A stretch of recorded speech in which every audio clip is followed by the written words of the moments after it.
Hello and welcome back to Good Germs Off-Road Adventures and to today's project, Ruby Sue.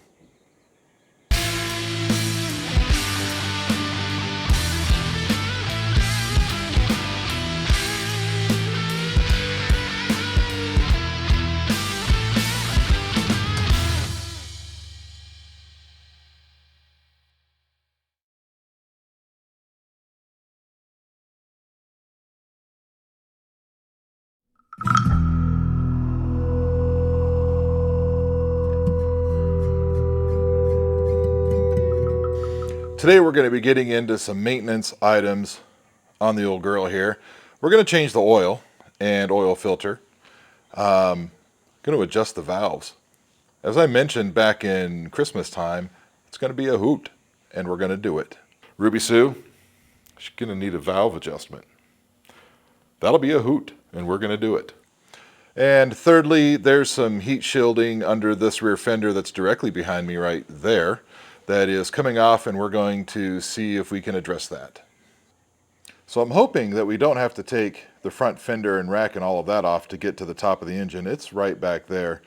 We probably will be able to just get the side panels off and get to the top of the engine to pull the valve cover to adjust the valves. Changing the oil on these rigs that have an external oil tank, which you can see right there, you have to drain the oil in two places. First, you can see the drain plug right there at the bottom. So we're going to get it up in the air, take this front wheel off just to make that easy to get to. The second place is down here on this side, and you can find the drain plug by looking through this hole where the brake lever for the rear brake comes through. Or can I do it? I don't know if I can get it in the camera. The drain plug, there it is. You can kind of see it. My finger's pointing to it behind the brake lever right there. So that's a booger to get to, but that's okay.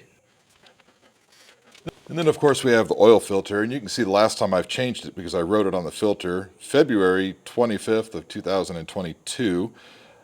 It's February of whatever today is. It's February 17th of 2024. I know that's 2 years, but I also wrote the hours, 216 hours. And I don't know if this is going to come in or not. You can see it. 234 hours is what we currently have on the clock. So I know that's not a ton of hours. What is that? If you do the math and carry the 2, that's about 18 hours since the last oil change 2 years ago. Oil does last a really long time when you don't use it. And this old quad, now that we have the new 570 Sportsmans, doesn't get ridden much. It gets ridden mainly by the kids, and if I'm putting around, maybe dragging the yard or whatever. Slow down, buddy. Anyway, not a lot of hours. I think recommended oil change is much longer than that. But it's been 2 years, so we're just going to go ahead and change the oil because, just because it's not a lot of hours doesn't mean I don't want to change it. And we figured just might as well go ahead and change it. It's not too expensive to do and give you peace of mind. Okay, and then finally, up under the fender, you can see this heat shield sticky tape that Polaris puts on. You've got a heat shield on the exhaust pipe up there, but that's coming down, and once it starts coming off, you can't really put it back. So we're going to replace that with something, which means that all this rear plastic has to come off, and means that we've got to unattach it from that footwell. And since we're going to need to have better access to that drain plug, we might as well take this floorboard footwell out too. It just helps with the access. So I'm going to go ahead and get this thing up in the air and start taking bits off of it. I think I will start with the valve adjustment and then move to the oil change and then do the rear fender thing. That sounds like a plan. Sure.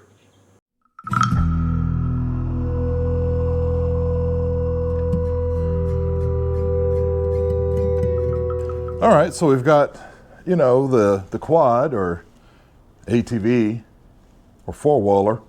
I've got it up in the air on the lift back here. Look, I don't know where you're from. I know I keep asking you, and some of you out there keep telling me, which is awesome, but where are you from? Tell me where you're from and what you call it. Are you from the South and you call it a four-wheeler?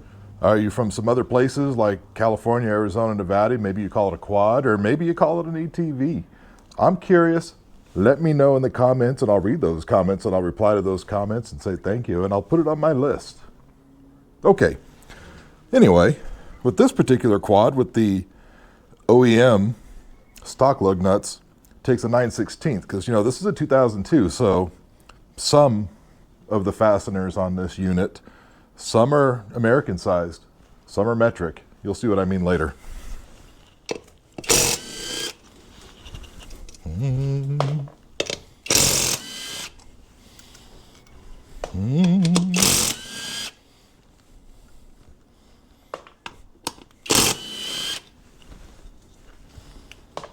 Okay.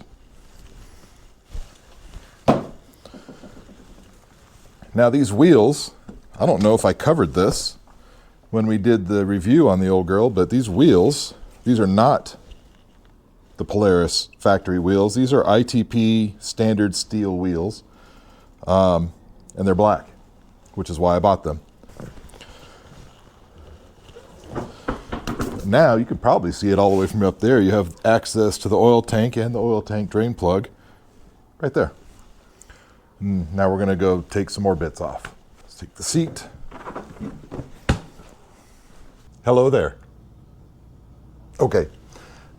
These side panels on these older units, they're scary to take off. They're not like the newer ones where they just have it, you just pop them on, or even the newer ones like the 570s. Those are actually a bit of a nightmare to put back on. These, when you take these off, they make you think you're going to break them. Let me show you. So you kind of give it a pull to dislodge it from back here, and you give it a pull. You give it a.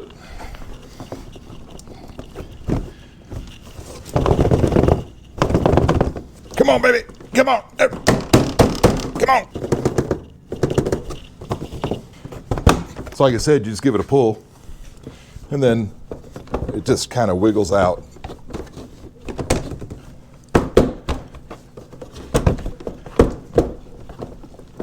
Give it to me.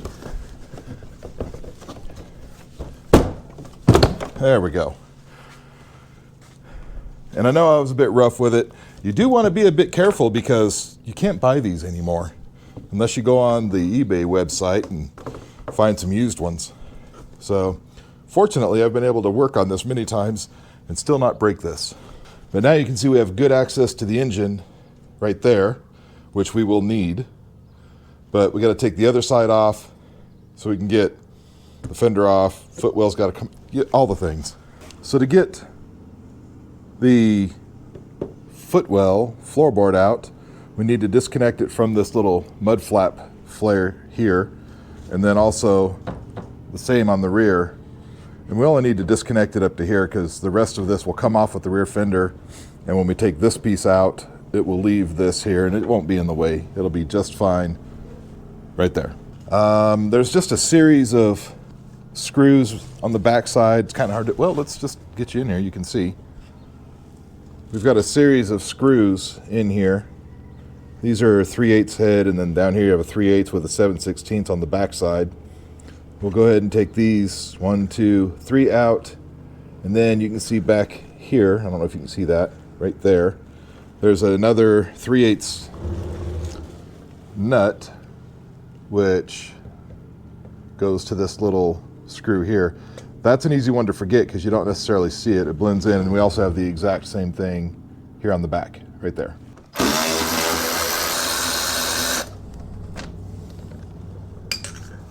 That bottom one's a little trickier to get to. We're going to use just a couple of wrenches on this. We're going to put a 3/8 wrench on the back side because that's how big the bolt head is. And then I'm going to use this here ratcheting wrench. Just a friendly reminder, these ratcheting wrenches are available at any store that sells them. All right, so anyway, I'm going to use this ratcheting wrench and put it in a lefty-loosey kind of direction, and we'll just take it off. Okay, got that where we should be able to do it with our fingers is. And there's going to be a big fender type washer on here. Don't lose it. You're going to need that later. There we go. There we go, put that in your parts tray. Okay, so on the back fender, you don't have that combination of 3/8 and 7/16. It's just 3/8 screws. And there are some, 1, 2, 3, 4.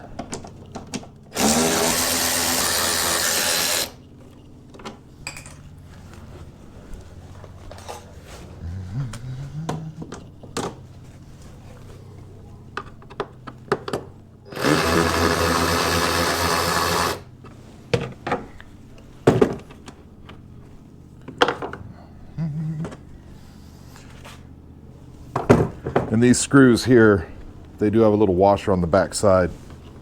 Don't lose that either. You'll need that. Otherwise the nut will pull through the fender and break it, and you'll be sad.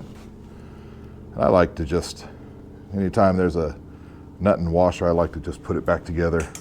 And I forgot to get this one. Told you, they're easy to forget now. Forgot to get this one, so I'm gonna snatch it out real quick. Now for the footwell, you have 4 screws. Well, let's get you back in here a little closer. For the footwell, you have 4 screws.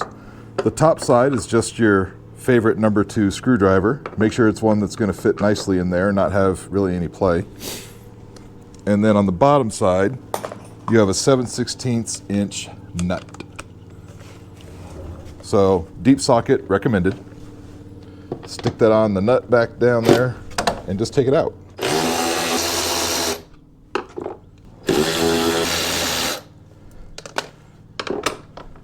And there we go. Now the footwell's loose. We're not going to take it out just yet. We're going to pull this rear fender off first, and that'll make this come out easier. Okay, so for the rear fender, we have these 4 screws here, and these are a 3/8 size. We then also have some Torx bits, 1, 2, 3, and 4. They are a T27 size. And then under here, we also have 2 more, one there, one there. This can probably stay, we just need to unplug it from the back, most likely. And then under here, I don't think there's anything else under here. Nope, that should be it. Let's just get these taken off.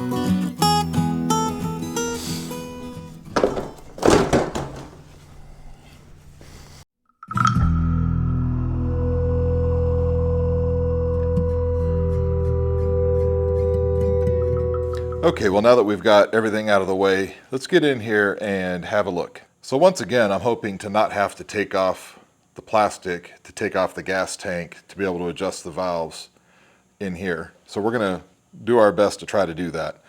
So a few things you have to do. You have to remove your crankcase timing cover here. You don't have to remove this cover. I have a gasket for this in case I need to, but we'll see. And then of course you have to remove the valve cover. There we go, the valve cover here. It also will be easier and helpful to go ahead and pull the spark plug, which is there. So we'll go ahead, pull the spark plug out. That'll make the engine easier to turn over so we can make sure we have it timed at the top dead center. So the tricky part about doing all this is getting a camera in here. So I'm gonna do my best. First, let's get the spark plug out of the way, and I'm just gonna reach in here with some long pliers and pull that. And I've gone ahead and cleaned up a bit with some brake parts cleaner. This is a good time to have a look at the, toolkit that comes with these, which I do have. And it comes with, obviously a spark plug wrench, but it's actually got the rubber thing inside so we can stick it in there, grab it, and get it out of there. Put that in the hole, bump the camera, make sure it's pushed down onto the spark plug. This would be neat.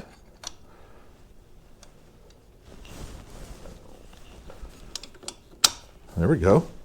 And this should work. Oh yeah. Groovy.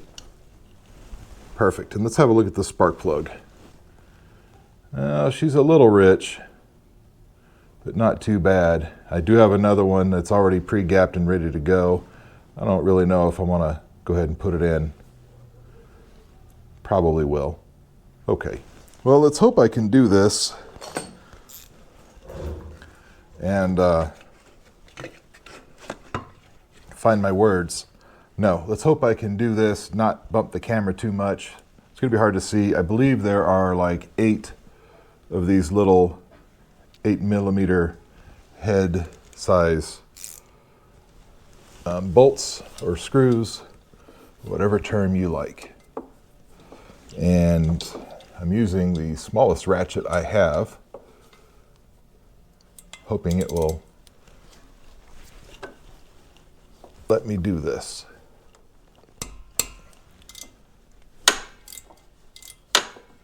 Okay.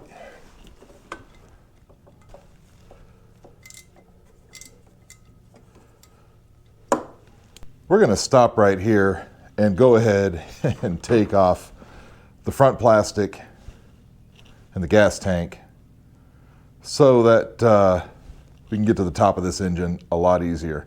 So far I've removed 2 bolts, can't get my big giant gorilla hands in there. Maybe if you have smaller hands or you're just better at it than me, you can get in there, but we're just going to take this thing the rest of the way apart, get the rest of the plastic out of the way so we can get the gas tank out of the way and make this job a bit easier. Okay.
Well, as you can probably tell by now, this didn't exactly go the way I have planned, and you can tell that by, you know, just looking at that mess there behind me.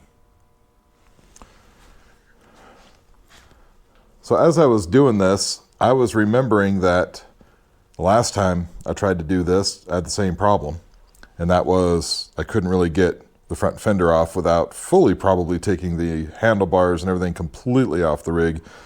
And I don't think I need to do that. However, with everything situated like this, I am able to lift the gas tank up probably enough to give me the clearance I need to go ahead and get in there and take care of that. So I'm going to find something to wedge here to keep this lifted up so I can, you know, do the work here. Okay.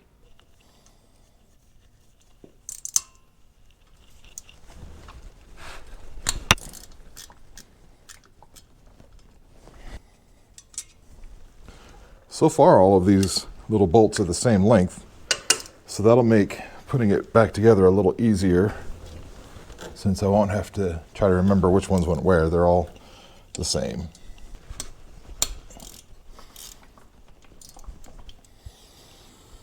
And one more right here. Okay, that should be all of the bolts, which means this should now come off, which it just did. Great. Probably take it out the bottom. Looks like the gasket's coming with it. That's also good. Okay. And there's our valve cover. I'm going to go ahead and put this in the parts washer and let it get clean. Okay, I'm not sure how far I can get this camera in here, but you can just, there we go, make out the rocker arms, the top of the valve stems. Those ones on top, of course, are the intakes. And then the exhaust valves, you can see, well, probably, I don't know, might be able to see them from down here. It's hard to say. I can kind of see them on the camera screen. Anyway, that's where they all live. And we're going to take off this timing cover bolt here, and then we can make sure we have all of the timings set properly so we can then check the valve clearances. So this little plug right here, this is the crankcase timing cover plug. It's good and snug.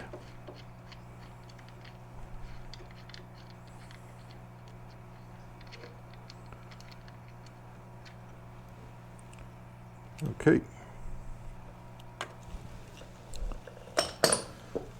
Now down inside here there's a timing cover, which is going to be really hard to see, and we're going to rotate the engine by using the pull starter cord, which should be easy to pull since we pulled the spark plug out. So I'm going to put this light on here and try to find the timing mark.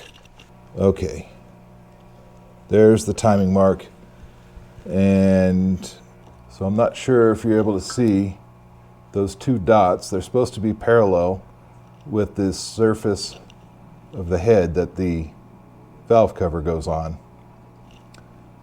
Those don't quite look parallel to me, but then when I also look at the photograph in the book, it looks exactly like that, which means not quite parallel.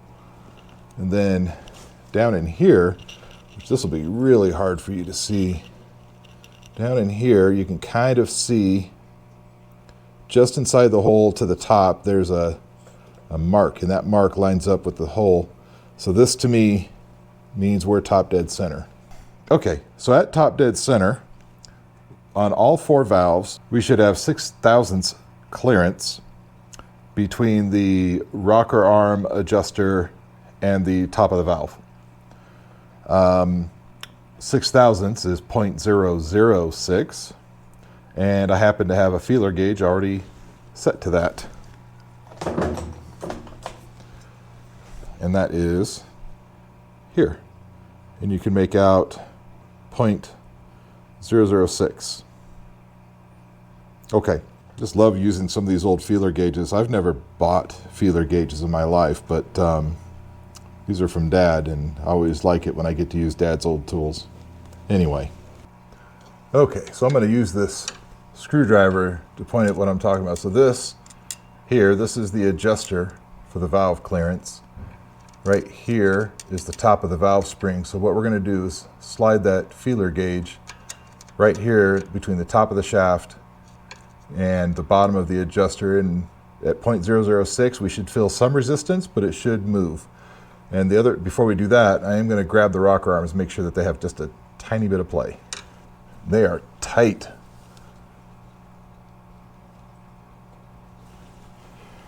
The intakes are tight.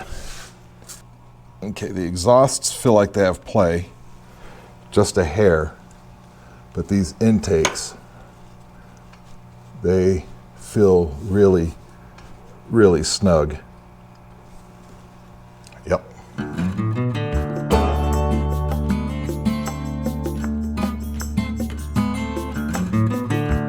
The feeler gauge is in there. It fits in there. It's dragging on both sides, but I'm able to move it back and forth in there. So the exhaust valves, they feel good. Excellent. Those intakes, though, they are not good. So what I need is the top of the adjuster is just like a Phillips, and then I need a wrench to go on that nut. And I believe this is all going to be metric because this is a Fuji engine. So 10 millimeter? I don't know. Let's find out. It is 10 millimeter. Excellent. I don't think you can see what I'm doing, and I don't know if I move the camera that you're going to be able to see what it is that I'm doing. Well, I've got a couple of different things I can try this with. So I know that the wrench fits. So I'm going to go ahead and start with the intake valve away from me first. I'm going to just loosen the outer nut, which is the lock nut. I'm going to loosen that. Now I'm going to try something I've never tried before, and that's these screwdriver things that are, well, that doesn't fit in the slot. That's too big. Okay. And that could be why she's down on power a little bit, you know. I know she's only a 400, but this little 400's not really having a lot of power. And when I did this on the 500, it really woke it up. Now here's what's curious about these rigs and these valves. You know, usually when you go to adjust valves, you have to tighten them. But with these Polaris valves, from what I understand and what I've read, is that these valves stretch, which makes them tighter. I don't know if that's correct. Stretch. I don't know if the word stretch is correct. They change shape a little bit, the stems, which make these tighter instead of looser, because normally these things will loosen up over time, not tighten, like in a car. So when I did this to the old 500 Polaris, it really woke it up. It actually had more power after I did this adjustment. So now I can feel just a hair of play. Let me loosen the other one because, oh no, these rockers are independent. Okay, now I can feel just a hair of play.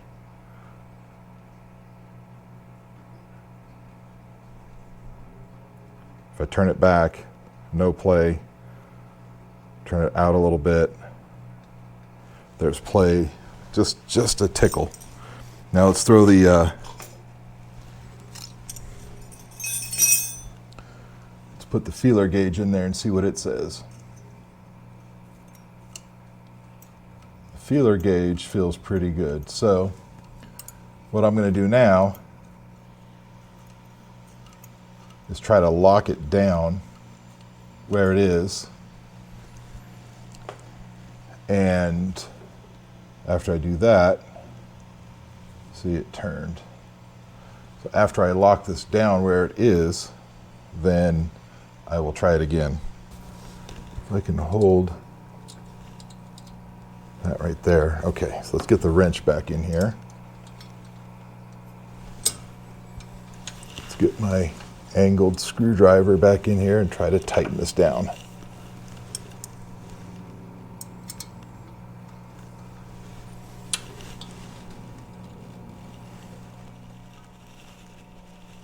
Okay, now that's tightened down, and let's check with the feeler gauge once more.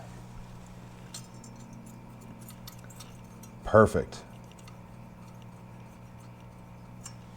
Okay. And just a hair play, you can hear it. Or maybe you can't. Okay. And now let's do the one closest to us. And see, I'm trying to get the feeler gauge. It won't even go in.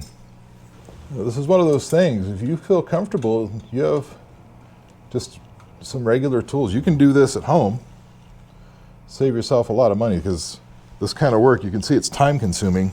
So there's a lot of labor charge you're going to end up paying if you pay somebody to do this. Or just do it yourself. It's not terribly difficult. The hardest thing is just getting to it. Once you've gotten to it, it's pretty easy. Okay, now we're loosening this, still no play. So these are way too tight.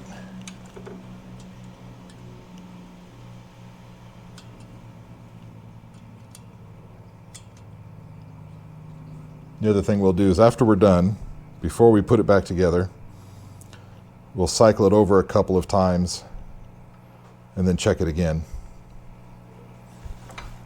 Okay, let's get the feeler gauge.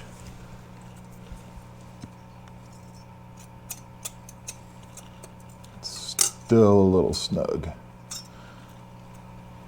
Can't really get it in there. Okay.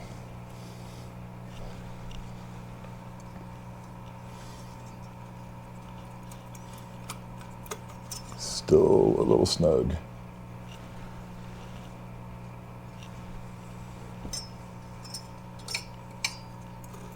There we go. That looks good. Okay, so I'm gonna, just with my fingers, move the lock nut, make sure this thing is still good. Okay. Now, find my wrench. There it is. Get my wrench back on it. See if I can do it from down here.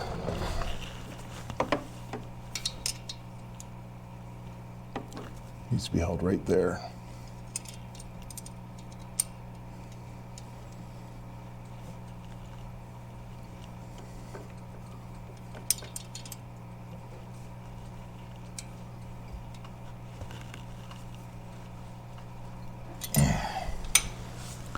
Okay, now let's check it with the gauge again.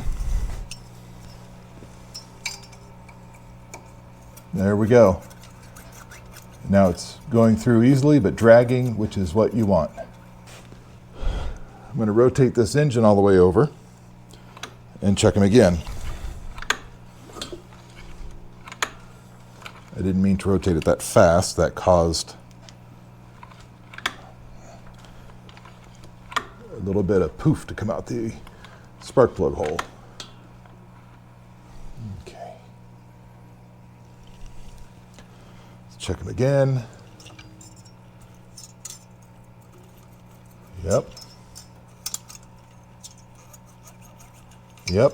Okay, I think we're done. Now we just need to put it all back together. I'm gonna wipe down the surface, the mating surface of the valve cover gasket real quick with a cloth, a lint-free cloth, and get that cleaned up so we can get ready to put that back together.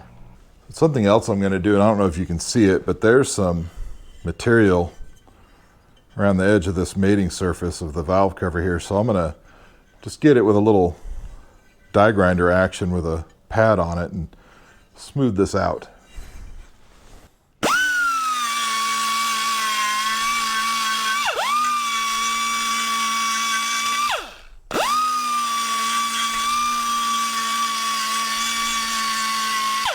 Now you want to be careful. This sponge pad doesn't look like much, but it will take metal right off. So you just want to go real lightly. Don't put any pressure. You just want to get this old junk off of here. You don't want to reshape the thing.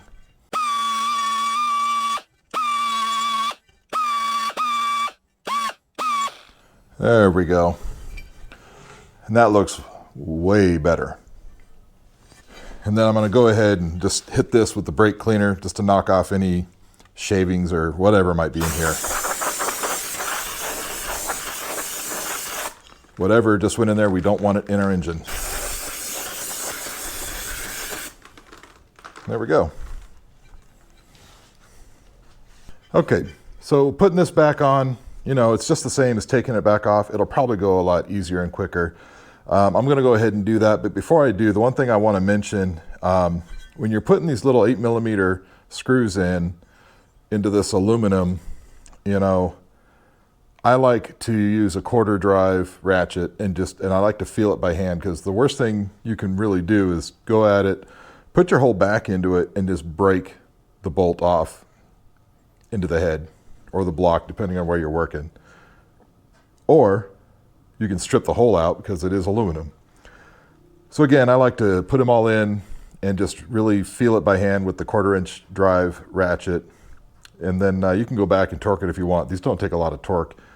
With the 1/4 drive ratchet, you're probably going to do more than the torque wrench, but there is torque specifications and or settings, anyway, that I can share with you. I'll put them on the screen right here, and you can do it that way if you want. Again, I'm just going to do it by hand. No need to show it to you. I'll catch back up with you once I've got this put back together, and it's time to go ahead and do the oil change on it. Okay, back to work.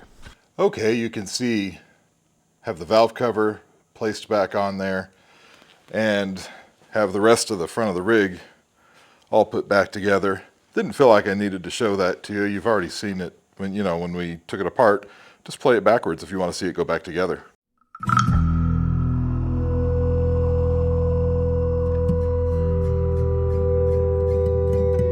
So now it's time to change the oil. That's not too difficult on these, especially since we have it mostly taken apart. So first, I'm gonna, there we go, loosen up this oil fill and dipstick thing. Just leave it like that so that way air can get in. So I don't know, I'm hoping you can see it on the camera, but at the tip of the screwdriver there is the oil drain plug for the crankcase. It's not particularly difficult to get out. It's usually more difficult to put back in. So I'm going to go ahead and pull this. The easiest way, if I can do this without bumping the camera, is to come up from the bottom. And hopefully you can see I've got my wrench on there. And it's snug. There we go.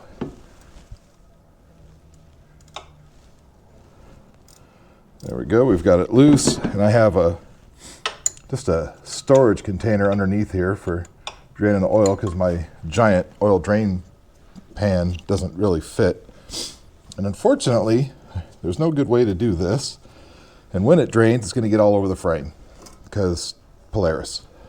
Sometimes you can get a magnet on there and turn it with a magnet.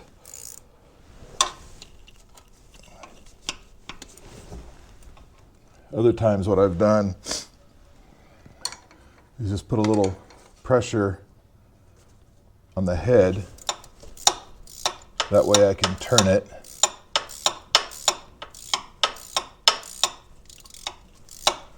This also works for putting it back in, by the way.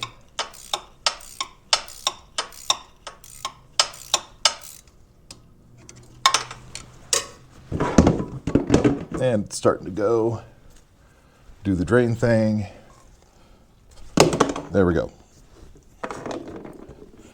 And as I mentioned, it goes all over the frame, and that's normal. While that's draining, I'm going to go ahead and do the same to the oil tank, and we'll get it started.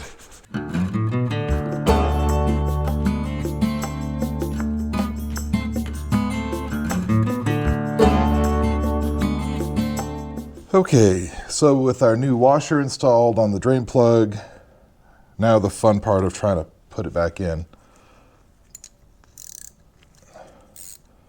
So the way I've done this sometimes is go ahead and put the drain plug on my wrench, set it on here, take a screwdriver and hold pressure on the head of it,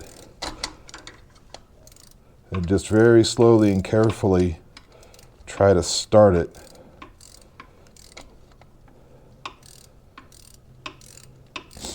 And eventually, the threads will align and it will start, and then you can put it in. It may take a few tries to get it. As we see here, it took me a few tries. And there we go. So now we just need to snug it up carefully. And go ahead and get this nice and tight so it crushes that washer up against the crankcase, makes a nice seal. Now I'm going to put the drain pan back under here because I'm going to hit the frame with brake cleaner. Along with right there. Yep.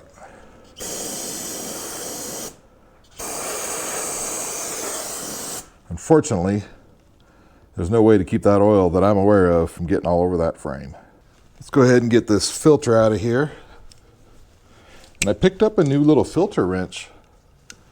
This Aries thing on the Amazon website. Let's see how this thing works.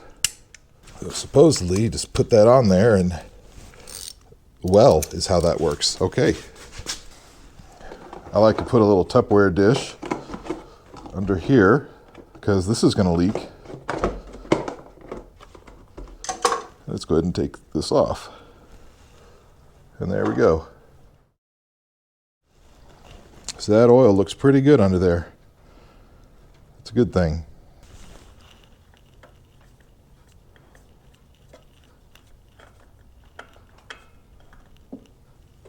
And there we go. Gasket is off, and you can see that. And then I like to go in here and just clean off this mating surface, the gasket surface. And then of course use some of the used motor oil to wet your gasket. That's fine. Now oddly, I was able to find a Wix filter to fit these. This is the number 51358.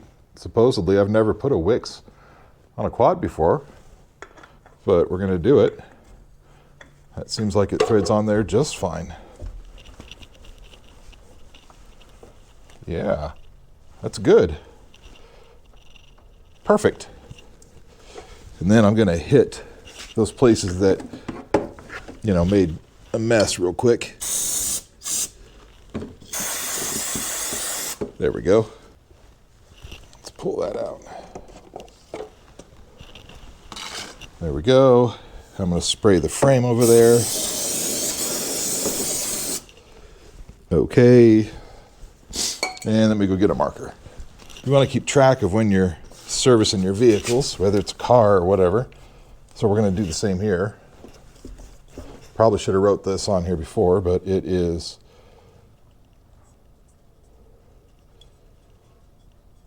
Feb 24, and we have 234 hours.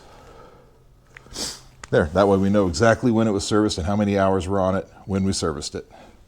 So I've mentioned it before, you know, Polaris, way back in the day, on their oil, they used to tell you have to use their oil, but they wouldn't tell you, you know, the thickness, the spec on the oil, because our oil bottles didn't have it on it. But I don't know what happened. I don't know if somebody sued them. I don't know if there was a lawsuit or a warranty claim or whatever. But anyway, I don't know, 15 years or so ago, they started putting the weights on their bottles of oil and telling you in the owner's manuals what it needs. So what they need is synthetic 5-weight 50.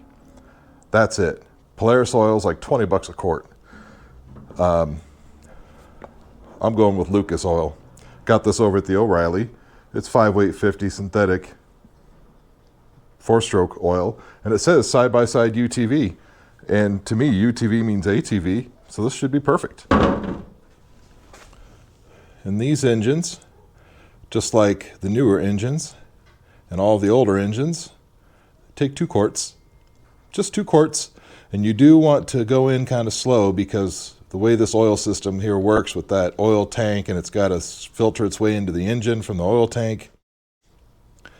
If you go too fast, it will come back out at you, guaranteed.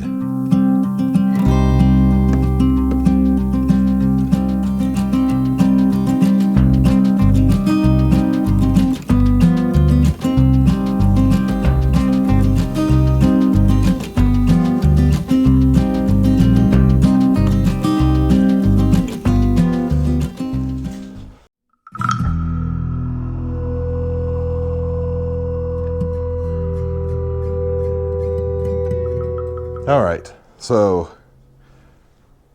valves are adjusted, oil's been changed, filter's been changed, new oil's been put in. Let's get into this rear fender thing. So this is what I'm looking at. This stuff is coming off, and well, it's not going to be much longer, and it won't be doing any good at all.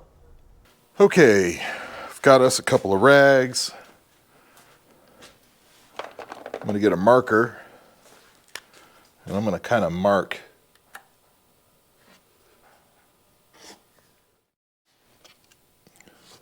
this stuff so I know how far to go. Might as well take this off too. What we don't want, we don't want this plastic melting from the hot exhaust. We experienced that with the other quad, the 500, which some of you may have seen. And we ended up having to replace the plastic altogether. We don't want to do that because, while that plastic was new, you can't buy this plastic anymore unless you get a used one. And even if you find a used one in good shape on the interwebs, by the time you get it, and different methods of packaging, because some people think they package things well, and maybe they don't. What you might end up with is something that's not very good. So we're just going to take care of this one.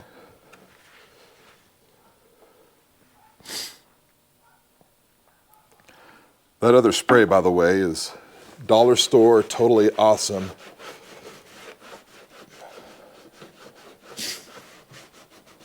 It works okay. And now this is Goof Off, or whatever it is. Goof Off. Try to get any adhesive on here off. It's kind of working.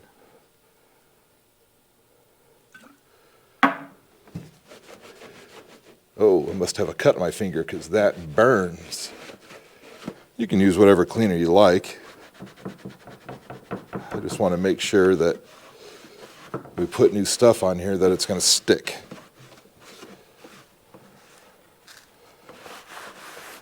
I think that'll do. Okay. So I've got a couple of different choices here. First, I've got some actual aluminum tape. We'll probably use this in some places. And then I have this heat shielding here, which is actually made to do this. And this stuff is quite sticky. Used it on the 500, and in the places I used it, it worked really well. So I think we'll probably use a combination of this stuff. I think this tape I'll use up here because this is similar to thickness of the stuff that came off, and then probably layer this other stuff on. I don't know, we'll see. So I figure I can take this and stick it to here and just trim it. Oh, you're not even watching. Okay, so I think I'm going to take this aluminum tape.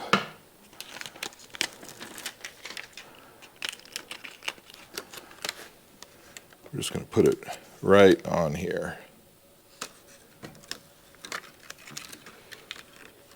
Get it into the crack there.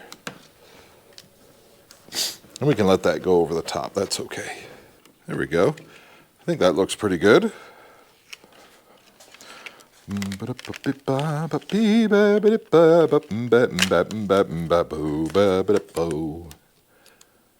Okay.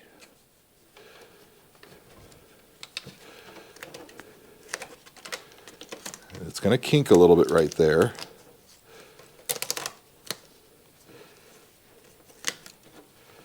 And I think that's going to be okay. I think if we get this, we'll work it in kind of like this. Of course, we'll cut here, and then we'll put another strip that comes the rest of the way.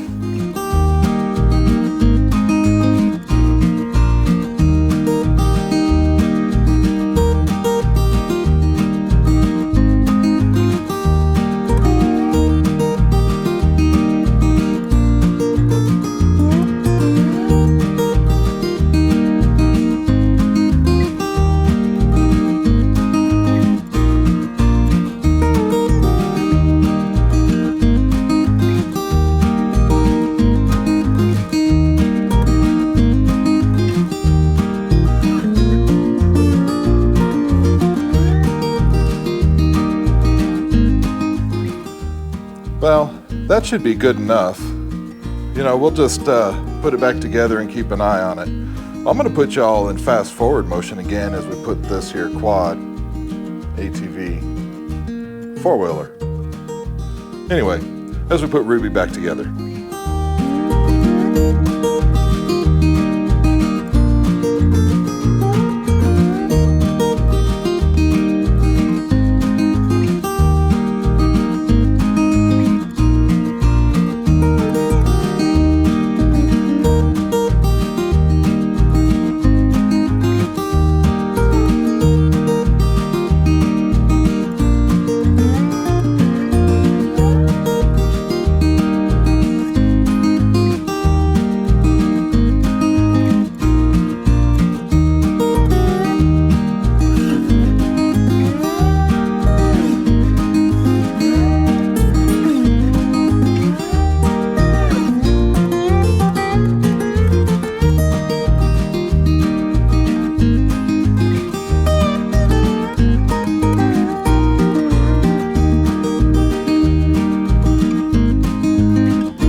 All right, really, there's just one last thing before we can call this thing done. We've got to put these things back on, and I'll show you how that goes. Both sides are the same, so we'll just show you one. This is the more difficult side because of the fuel valve being right there. When you push on it weird, it leaks. Okay, and then back here, you just push it behind it and then pull it up. And that's it. That's how these go on these older rigs. Okay.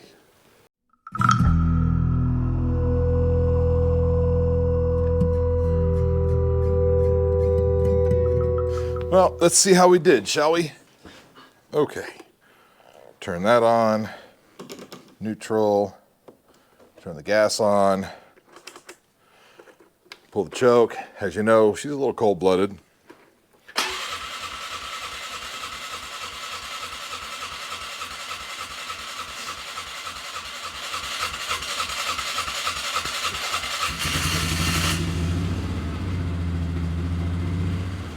Well, there she is.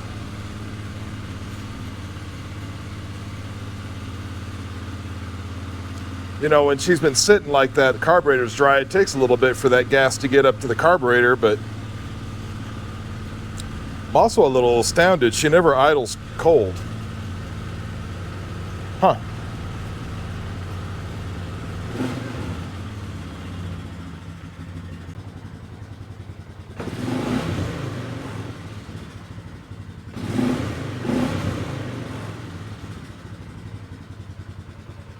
Well, she sounds pretty good. And that throttle response is quite a bit nippier than what I'm used to, so I'm thinking those intake valves were just a little too snug like we saw.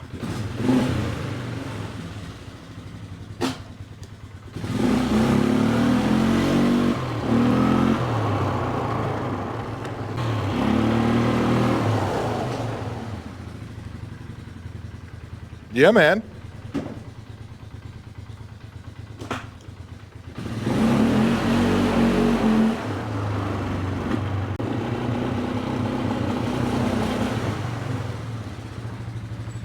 Yeah, I'd say she feels pretty good. I think that's job done. Well, I think that's going to do it for today. I would say mission accomplished, you know, changed the oil in the filter, adjusted the valves, and put some new heat shielding stuff on that rear fender to keep it from melting. All good things to do. Anyway, if you're, watching this video and you find yourself not yet subscribed to the channel, please do that. I would greatly appreciate it. It's still free and it's still easy to do. Anyway, I think that'll do it. In the meantime, ride safe and we'll see you later.